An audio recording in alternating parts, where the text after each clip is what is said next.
أيها الأبناء، احفظوا هذه الجملة: من عاش خادما تحت قدم أمه عاش سيدا فوق رؤوس قومه. من عاش خادما تحت قدم أمه عاش سيدا فوق رؤوس قومه. عباد الله، القرب من الوالدين قربة، والبعد عنهما مسخطة.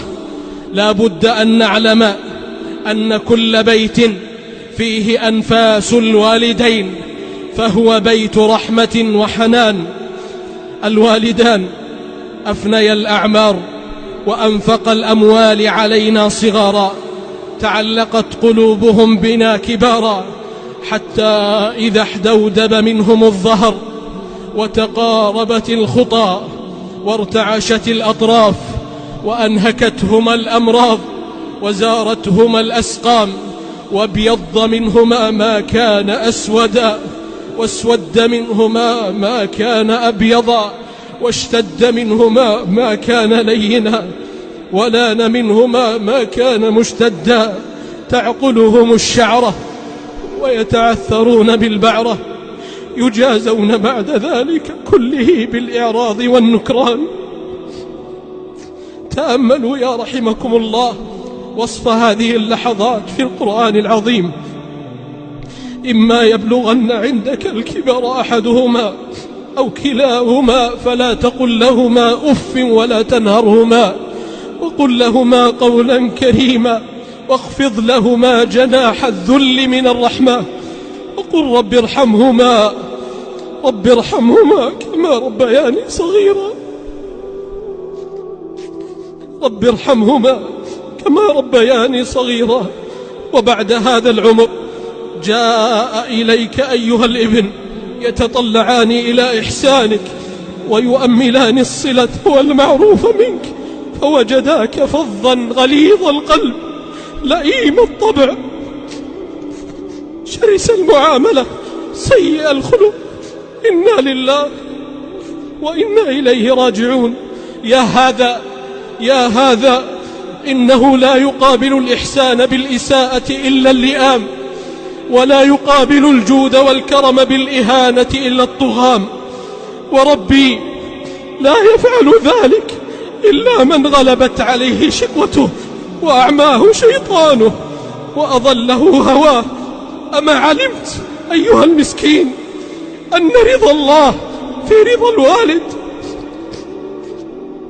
أما علمت أيها المسكين أن رضا الله في رضا الوالد وسخط الله في سخط الوالد؟ والله وبالله وتالله إن الخير كل الخير في الوالدين المسنين. إن الخير كل الخير في الوالدين المسنين.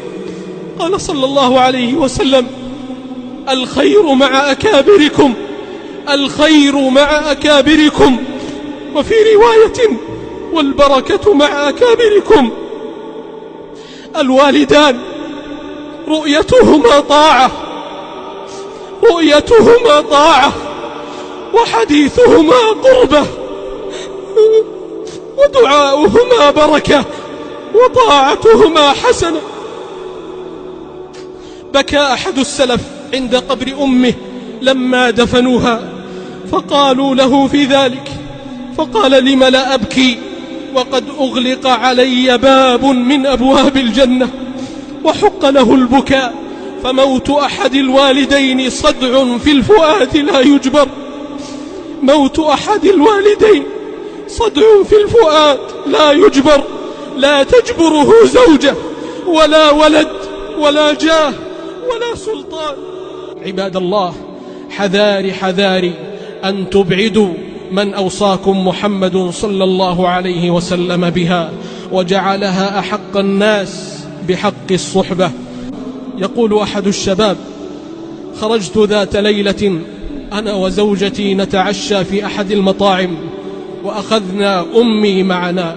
كانت الفرحة تكاد تملأ قلب أمي.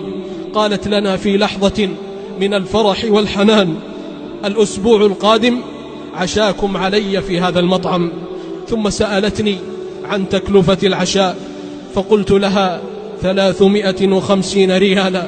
وبعد 4 أيام تعبت أمي تعبا شديدا، توفيت في اليوم 5.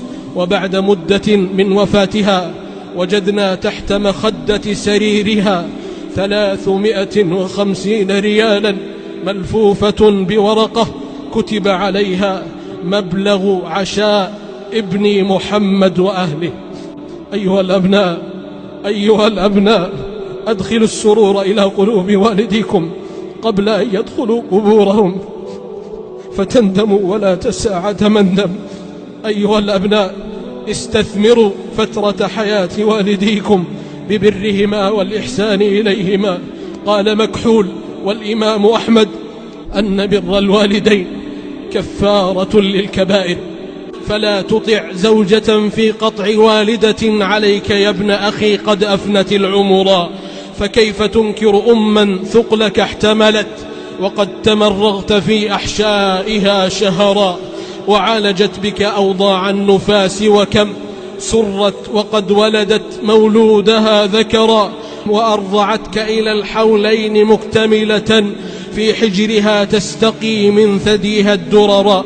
وعاملتك بإحسان وتربية حتى استويت وحتى صرت كيف ترى. فلا تفضل عليها زوجة أبدا ولا تدع قلبها بالقهر منكسرا. أخي الحبيب، الأم لأجلك أذابت مهجتها وأرضعتك من ثديها، غسلت بيمينها عنك الأذى وآثرتك على نفسها بالغذاء، صيرت حجرها لك مهدا وأنالتك إحسانا ورفدا. لماذا يا أخي؟ لماذا لما كبر سنها واحتاجت إليك جعلتها هداك الله من أهون الأشياء عليك؟ إذا سافرت يا أخي سل نفسك هذا السؤال: أيهما أكثر سؤالا عني، أمي أم زوجتي؟ إذا مرضت يا أخي سل نفسك هذا السؤال: أيهما أكثر سؤالا عني، أمي أم زوجتي؟ إذا مت الأم تبكيك أضعاف أضعاف الزوجة، بل إن الزوجة قد تنساك مع زوجها الجديد.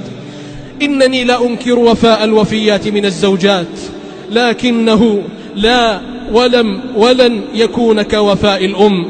يا معشر الأبناء، لا تتصوروا أن بر الوالدين مهمة شاقة يصعب القيام بها، وثقوا أنها النفس تعتاد منا على ما عودناها عليه.